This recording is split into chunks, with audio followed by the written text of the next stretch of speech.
Okay, so my story starts with I came from a what would you call a dysfunctional home, and we ended up at First Baptist Merritt Island eventually, and that is where I first received the Lord as my Savior.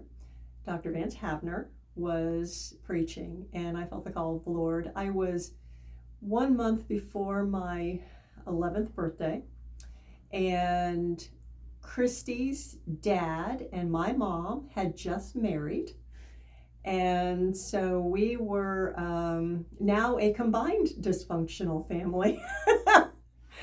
So, yeah, my biological father, I haven't seen him since I was 7. So, when I received the Lord, I knew that that father shaped void had been filled. I can't explain it, but I just knew, with a childlike faith, I just knew that he was my dad.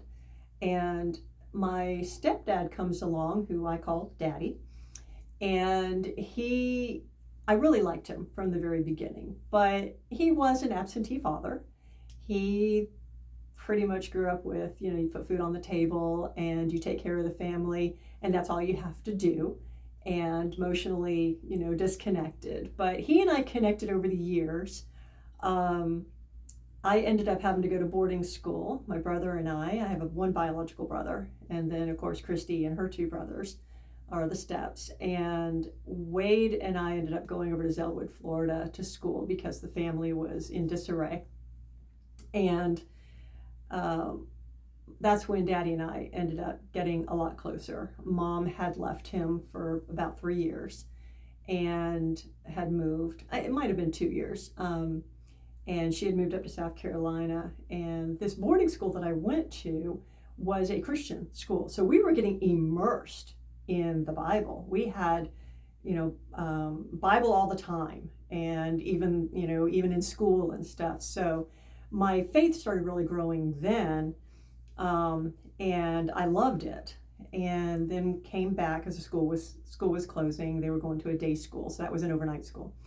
And so came back and went to regular high school and everything. And Mom started going from First Baptist Merritt Island. She started going to Park Avenue Baptist Church. Peter Lord was the pastor at that time. And they had a Saturday night service. So I would come up Saturday night. Quite a few of us from Merritt Island did.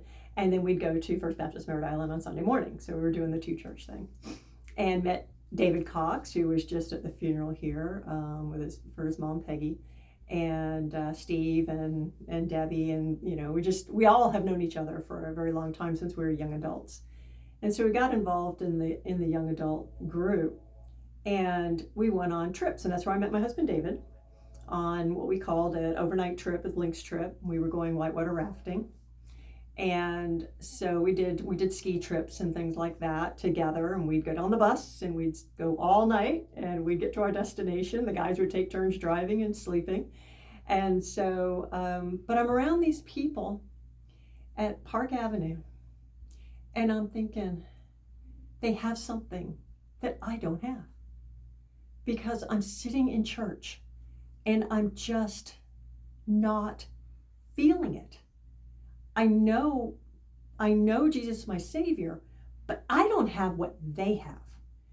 And they just had this deeper connection with the Lord that just went through their whole life. And I was still somewhat selfish. I was still trying to get what Linda wanted to get, and manipulate people and stuff. And so, I started thinking, what is it? How I want that. I don't want to just sit in a pew. I want that. And so I just started asking the Lord for it. What ended up happening was it took a year. And the verse that says, as the deer pants for the water, so my soul longs for you. And that is the verse that I was praying. And I just asked the Lord, I said, I need you to show me who you are, and I want what they have.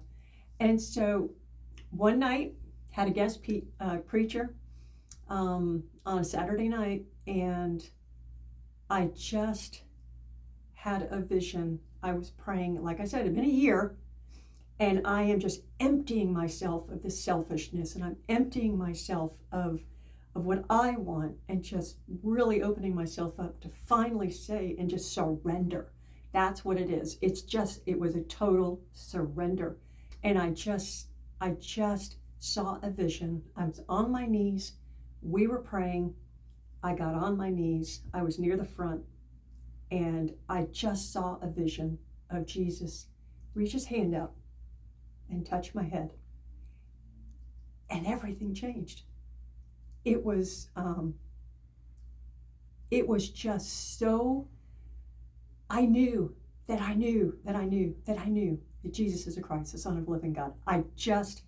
It was in me now.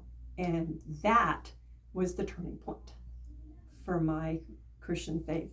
And I can't say that I didn't have missteps along the way since then. That was when I was about 22 years old. But since then, yes, I would die for my faith. I would be like the girl in Columbine. If you're going to hold a gun to my head, I am not going to renounce my Jesus, because I'm going to see him. If I cease to exist on this earth, I am going to be with him instantly. You can take my life, but I will not renounce him. And I know there are a lot of Christians around the country that are going through that same thing. But that is what happened to me in that church service. And I've never been the same since. And that's my story.